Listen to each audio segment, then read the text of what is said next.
शांति। आज 18 फरवरी 2025 के बाबा के साकार महावाक्य। बाबा कहते, मीठे बच्चे, तुम्हारी फर्ज अदाई है घर घर में बाप का पैगाम देना। कोई भी हालत में युक्ति रचकर बाप का परिचय हरेक को अवश्य दो। प्रश्न है, तुम बच्चों को किस एक बात का शौक रहना चाहिए? उत्तर है, जो नई नई पॉइंट्स निकलती हैं उनको अपने पास नोट करने का शौक रहना चाहिए, क्योंकि इतनी सब पॉइंट्स याद रहना मुश्किल है। नोट्स लेकर फिर कोई को समझाना है, ऐसे भी नहीं कि लिखकर फिर कॉपी पड़ी रहे। जो बच्चे अच्छी रीति समझते हैं उन्हें नोट्स लेने का बहुत शौक रहता है। गीत है लाख जमाने वाले। बाबा कहते, ओम शांति। मीठे मीठे रूहानी बच्चों ने गीत सुना। रूहानी बच्चे ये अक्सर एक बाप ही कह सकते हैं। रूहानी बाप बिगर कभी कोई किसको रूहानी बच्चे कह नहीं सकते। बच्चे जानते हैं सब रूहों का एक ही बाप है। हम सब भाई भाई हैं। हम आत्माएं आपस में भाई भाई हैं। गाते भी हैं ब्रदरहुड। फिर भी माया की प्रवेशता ऐसी है जो परमात्मा को सर्वव्यापी कह देते हैं तो फादरहुड हो पड़ता है। रावण राज्य पुरानी दुनिया में ही होता है। नई दुनिया में राम राज्य अथवा ईश्वरीय राज्य कहा जाता है। ये समझने की बातें हैं। दो राज्य जरूर हैं, ईश्वरीय राज्य और आसुरी राज्य, नई दुनिया और पुरानी दुनिया। नई दुनिया जरूर बाप ही रचते होंगे। इस दुनिया में मनुष्य नई दुनिया और पुरानी दुनिया को भी नहीं समझते हैं, गोया कुछ नहीं जानते हैं। तुम भी कुछ नहीं जानते थे, बेसमझ थे। नई सुख की दुनिया कौन स्थापन करता है? फिर पुरानी दुनिया में दुख क्यों होता है? स्वर्ग से नर्क कैसे बनता है? ये किसको भी पता नहीं है। इन बातों को तो मनुष्य ही जानेंगे ना। देवताओं के चित्र भी हैं तो जरूर आदि सनातन देवी देवताओं का राज्य था।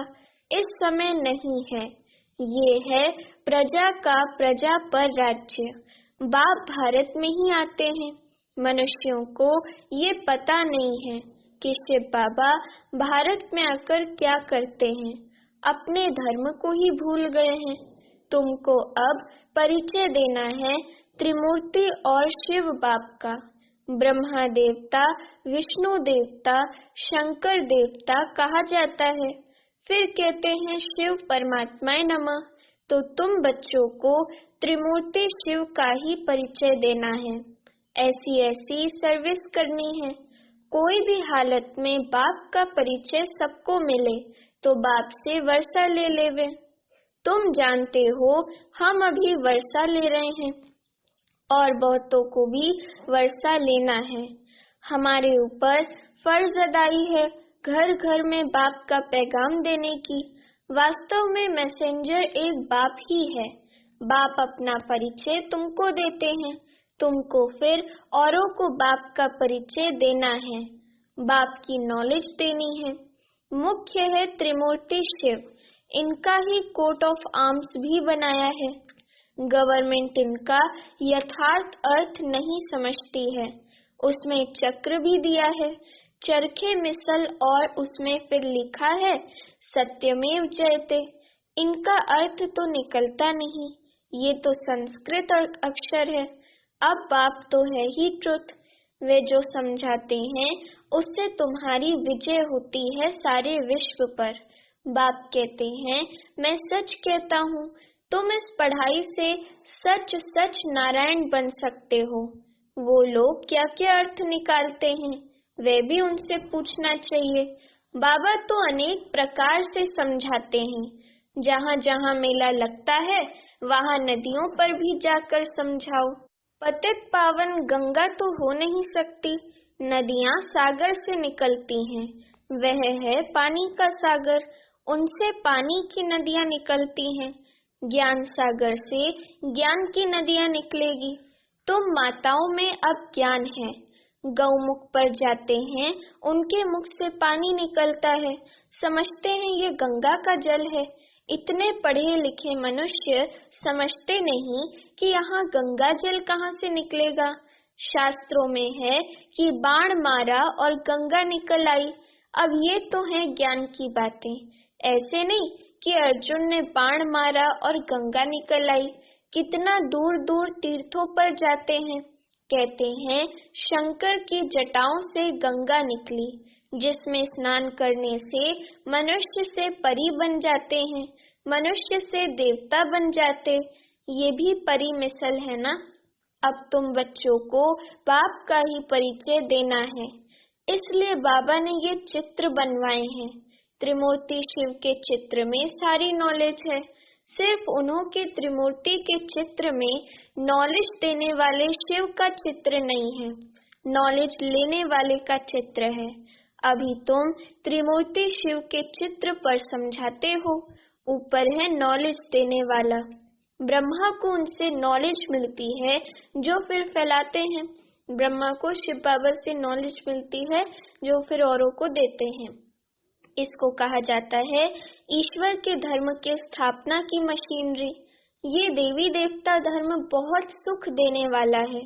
तुम बच्चों को अपने सत्य धर्म की पहचान मिली है। तुम जानते हो हमको भगवान पढ़ाते हैं, तुम कितना खुश होते हो। बाप कहते हैं तुम बच्चों की खुशी का पारावार नहीं होना चाहिए, क्योंकि तुम्हें पढ़ाने वाला स्वयं भगवान है। भगवान तो निराकार शिव है, न कि श्री कृष्ण। बाप बैठ समझाते हैं सर्व का सदगति दाता एक है। सदगति सतयुग को कहा जाता है, दुर्गति कलयुग को कहा जाता है। नई दुनिया को नई, पुरानी को पुरानी ही कहेंगे। मनुष्य समझते हैं अभी दुनिया को पुराना होने में 40,000 वर्ष चाहिए। लोग कहते हैं कि अभी तो कलयुग बच्चा है, लेकिन परमात्मा शिव हमें बताते हैं कि कलयुग अभी अपने अंत की तरफ बढ़ता जा रहा है। तो बाबा कहते कितना मूंझ पड़े हैं, सिवाय बाप के इन बातों को कोई समझा न सके। बाबा कहते हैं मैं तुम बच्चों को राज्य भाग्य दे बाकी सबको घर ले जाता हूँ। जो मेरी मत पर चलते हैं वे देवता बन जाते हैं। इन बातों को तुम बच्चे ही जानते हो, नया कोई क्या समझेगा। तुम मालियों का कर्तव्य है बगीचा लगाकर तैयार करना, बागवान तो डायरेक्शन देते हैं। ऐसे नहीं बाबा कोई नयों से मिलकर ज्ञान देगा, ये काम मालियों का है। समझो बाबा कलकत्ते में जाए तो बच्चे समझेंगे हम अपने ऑफिसर को, फलाने मित्र को बाबा के पास ले जाएं। बाबा कहेंगे वे तो समझेंगे कुछ भी नहीं, जैसे बुद्धू को सामने ले आकर बिठाएंगे। इसलिए बाबा कहते हैं नए को कभी बाबा के सामने लेकर ना आओ। ये तो तुम मालियों का काम है, न कि बागवान का। माली का काम है बगीचे को लगाना, बाप तो डायरेक्शन देते हैं ऐसे ऐसे करो। इसलिए बाबा कभी नए से मिलता नहीं है, परंतु कहाँ मेहमान होकर घर में आते हैं तो कहते हैं दर्शन करें, आप हमको क्यों नहीं मिलने देते हो। शंकराचार्य आदि पास कितने जाते हैं। आजकल शंकराचार्य का बड़ा मर्तबा है, पढ़े लिखे हैं फिर भी जन्म तो विकार से ही लेते हैं ना। ट्रस्टी लोग गद्दी पर कोई को भी बिठा देते हैं। सबकी मत अपनी अपनी है। बाप खुद आकर बच्चों को अपना परिचय देते हैं कि मैं कल्प कल्प इस पुराने तन में आता हूँ।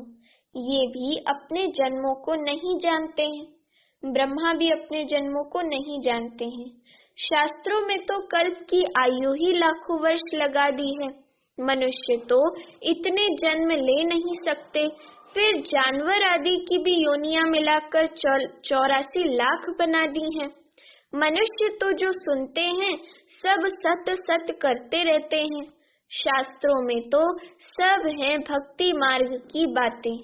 कलकत्ते में देवियों की बहुत शोभावान सुंदर मूर्तियां बनाते हैं, सजाते हैं, फिर उनको डुबो देते हैं। ये भी गुड़ियों की पूजा करने वाले बेबीज ही ठहरे, बिल्कुल इनोसेंट। तुम जानते हो ये है नर्क।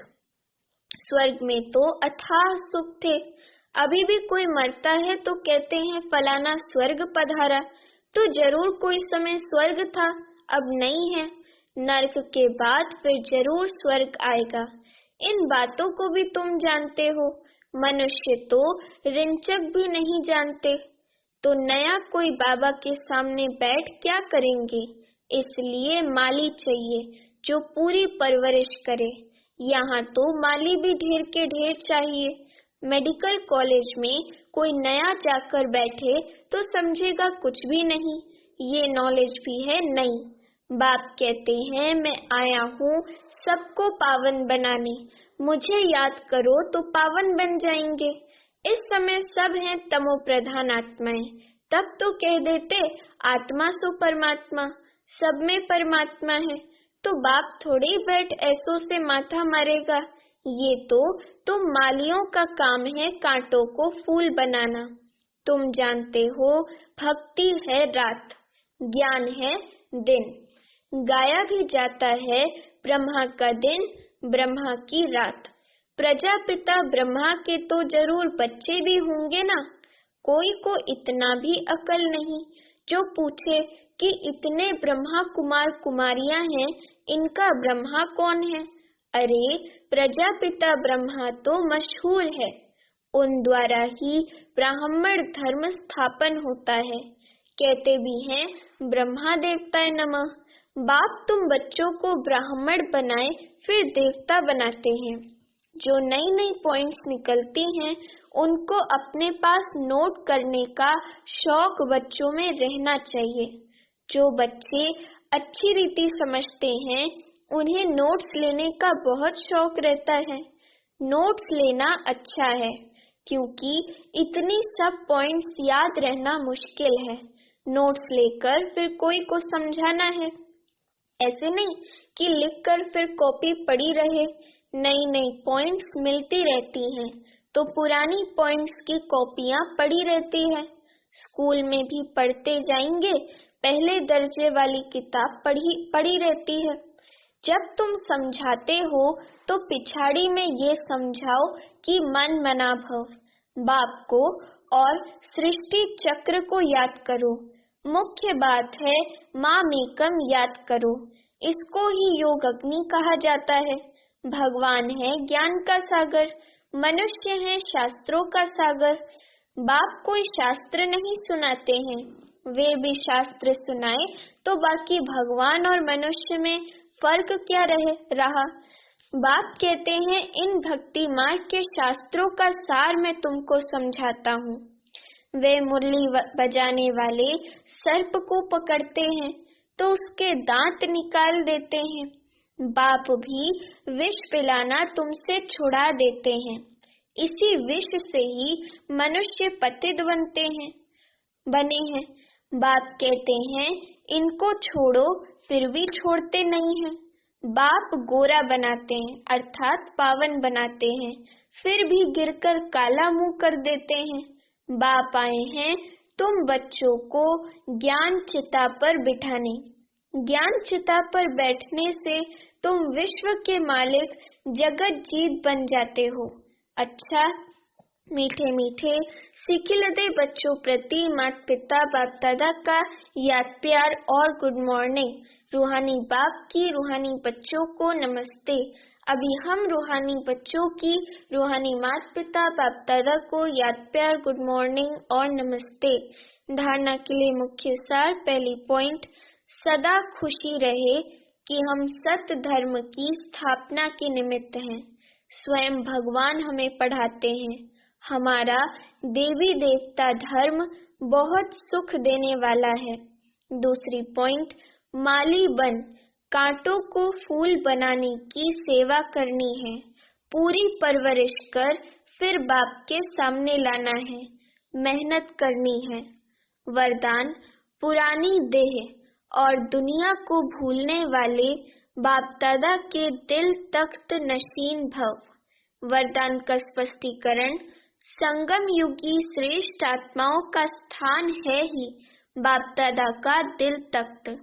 ऐसा तख्त सारे कल्प में नहीं मिल सकता। विश्व के राज्य का व स्टेट के राज्य का तख्त तो मिलता रहेगा, लेकिन ये तख्त नहीं मिलेगा। ये इतना विशाल तख्त है जो चलो फिरो खाओ सो, लेकिन सदा तख्त नशीन रह सकते हो। जो बच्चे सदा बाप दादा के दिल तख्त नशीन रहते हैं, वे इस पुरानी देह व देह की दुनिया से विस्मृत रहते हैं, इसे देखते हुए भी नहीं देखते। स्लोगन है, हद के नाम मान शान के पीछे दौड़ लगाना, अर्थात परछाई के पीछे पड़ना। अव्यक्त इशारे, एकांत प्रिय बनो, एकता और एकाग्रता को अपनाओ। बाबा कहते, जैसे कोई भी नई इन्वेंशन अंडरग्राउंड जाने से कर सकते हैं, वैसे आप भी जितना अंडरग्राउंड अर्थात अंतर्मुखी रहेंगे, उतना नई नई इन्वेंशन व योजनाएं निकाल सकेंगे। अंडरग्राउंड रहने से एक तो वायुमंडल से बचाव हो जाएगा, दूसरा एकांत प्राप्त होने के कारण मनन शक्ति भी बढ़ेगी, तीसरा कोई भी माया के विघ्नों से सेफ्टी का साधन बन जाता है। अच्छा, ओम शांति।